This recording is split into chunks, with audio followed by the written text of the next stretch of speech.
In my last video, I gave facts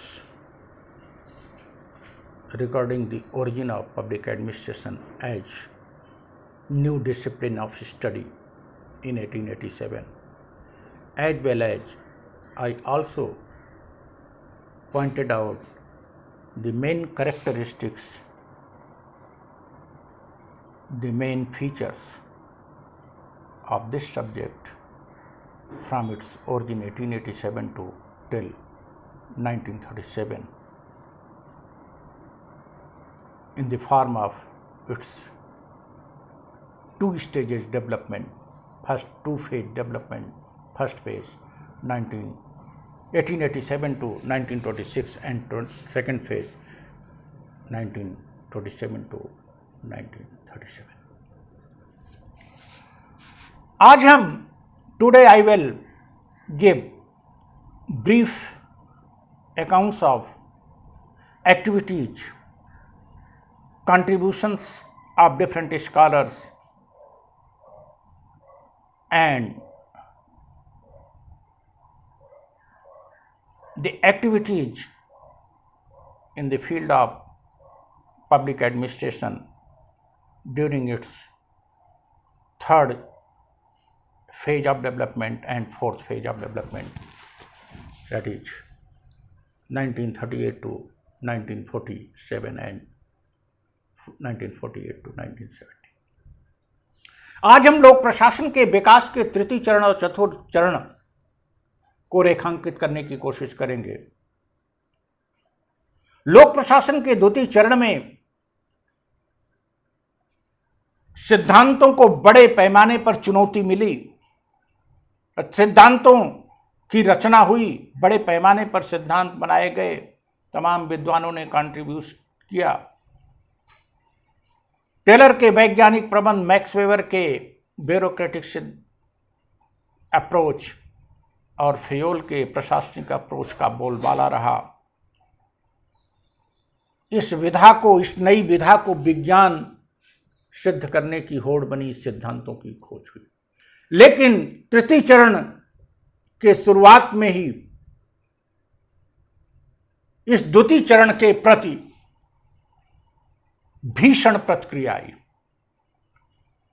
द्वितीय चरण जो कि second stage which is considered golden in context of search of principles, now in third stage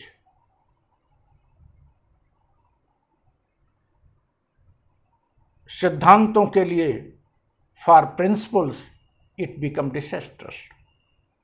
तृतीय चरण सिद्धांतों के लिए विध्वंसकारी हुआ। वस्तुतः द्वितीय चरण की प्रतिक्रिया में तृतीय चरण आया।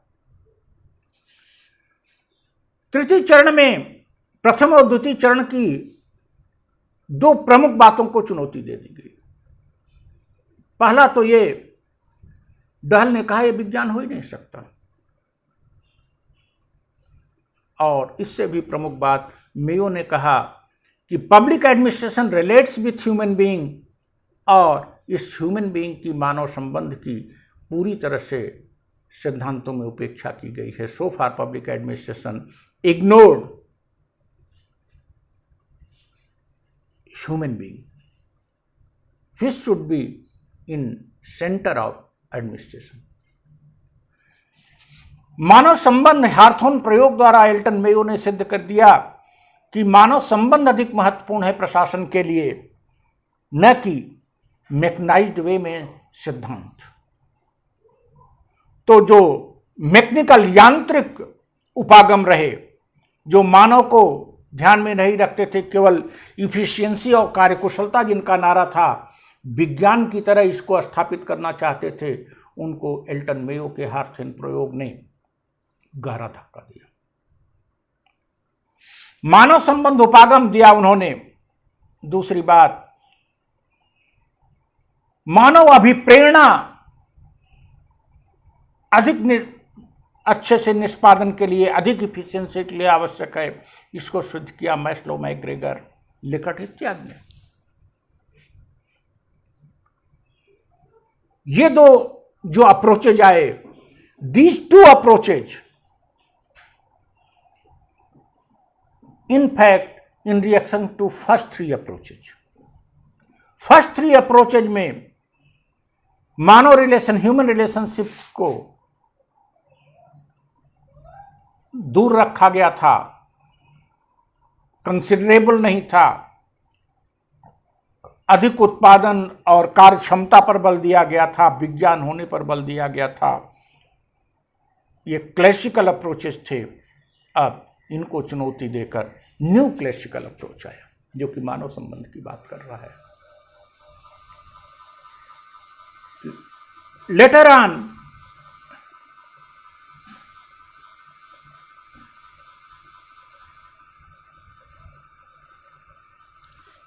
इस बात को विज्ञान होने पर प्रश्न उठा दिया डहल ने कहा विज्ञान हो ही नहीं सकता लोक प्रशासन, क्योंकि विज्ञान के लिए प्रेडिक्टेबिलिटी, सर्टेनिटी आवश्यक है और विज्ञान में मूल्य नहीं होते और लोक प्रशासन में मूल्य को छोड़ा नहीं जा सकता। यही नहीं, बर्नार्ड ने लोक प्रशासन को एक सामाजिक व्यवस्था के रूप में देखा। उनके अप्रोच को सिस्टम अप्रोच कहा जाता है। एक सामाजिक व्यवस्था के रूप में रेखांकित किया, स्वाभाविक रूप से मानव आ गया। और साइमन ने तो लोक प्रशासन में खोजे गए सिद्धांतों को कहावतें और किंवदंतियां कह के इनका मजाक उड़ाया। उन्होंने कहा दीज आर प्रॉवर्ब्स, वर्थलेस। और आगे वो डिसीजन मेकिंग अप्रोच देंगे जो कि बहुत ही लॉजिकल होगा।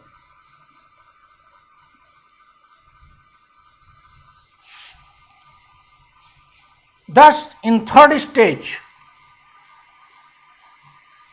the contribution of thinkers of second stage, who searched out so many principles, has been challenged.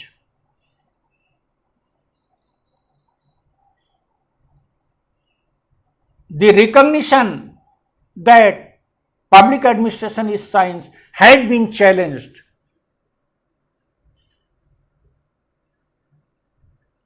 And the thinkers indicated that in public administration, the main focus should be on human relationship, human beings. The challenge which third stage presented before second stage gave its fruit in fourth stage. वैसे तो चौथा चरण अंधकार युग कहा जाता है लोक प्रशासन के लिए, क्योंकि यहां भ्रम की स्थिति हो गई। लेकिन मेरा मानना है इसको अंधकार युग नहीं कहा जा सकता। हाँ, 48 से 4-5-6 साल भ्रम की स्थिति रही, लेकिन उसके बाद लोक प्रशासन के क्षेत्र में व्यापक कार्य हुए, क्योंकि थर्ड स्टेज को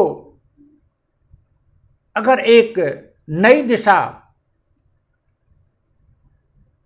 Mayo, Maslow, McGregor, Dahl, Barnard और साइमन ने दी, तो चौथे स्टेज में साइमन ने, रिक्स ने, विडनर ने और वाल्डो ने लोक प्रशासन को एक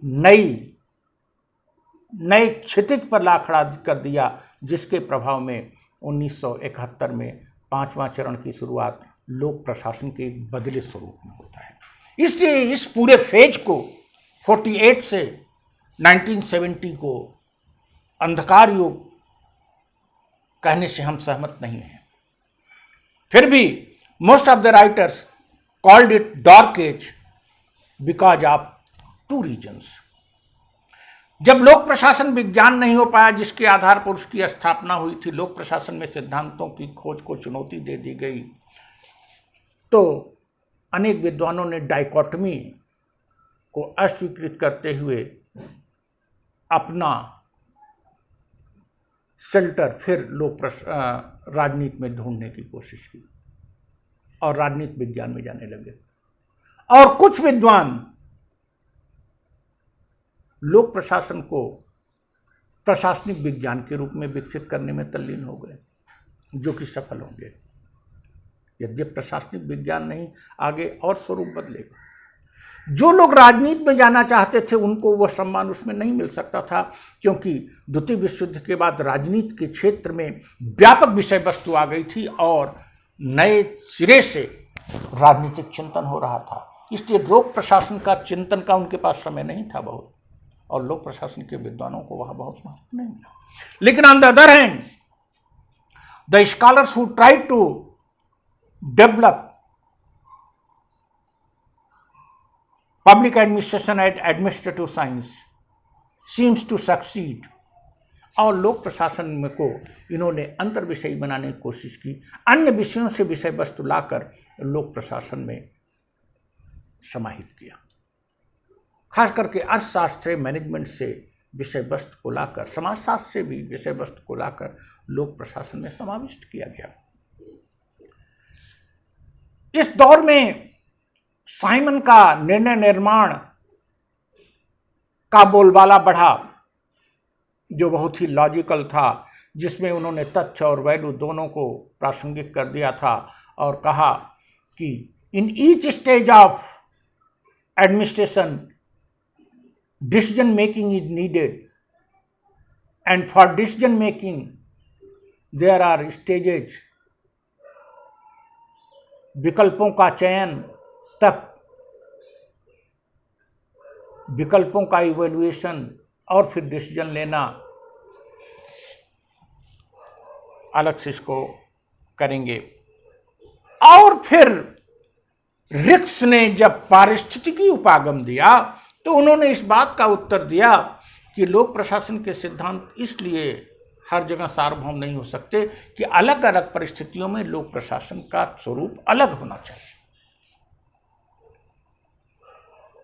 जो प्रशासन, लोक प्रशासन के सिद्धांत यूरोप में अप्लाई होंगे वो अफ्रीका में नहीं अप्लाई हो सकते। ये पारिस्थितिकी उपागम दिया।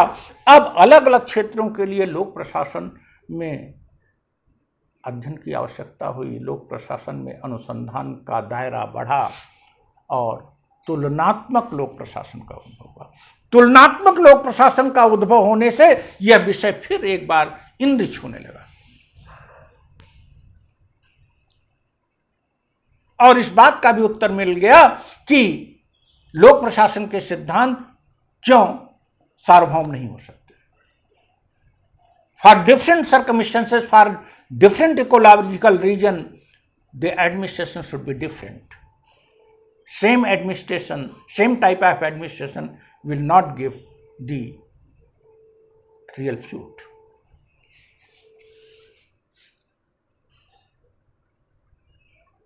इसके बाद यहां द्वितीय विश्व युद्ध के बाद राजनीति में जो उथल पुथल, राजनीति में व्यापक परिवर्तन हो रहे थे, अन्य विषयों में भी परिवर्तन हो रहे थे। राजनीति में राज्य को वेलफेयर स्टेट की धारणा प्रबल हुई। उपनिवेशवाद, साम्राज्यवाद को असभ्य अवधारणा माना जाने लगा। कल्याणकारी राज्य की अवधारणा विकसित हुई। इसका प्रभाव लोक प्रशासन पड़ा और विडनर ने विकास प्रशासन का कॉन्सेप्ट दिया। विकास प्रशासन, उन्होंने बड़े जोरदार ढंग से कहा कि डेवलपमेंट एडमिनिस्ट्रेशन पर काम होना चाहिए, क्योंकि development is the object of governance, welfare state, and public administration is the means to achieve that object. इस प्रकार से कल्याणकारी राज्य, विकास प्रशासन और तुलनात्मक प्रशासन ने इनरिच कर दिया लोक प्रशासन को। और 60 के बाद तो तेजी बढ़ी, और अब वाल्डो तथा उनके मित्रों ने जो कार्य किया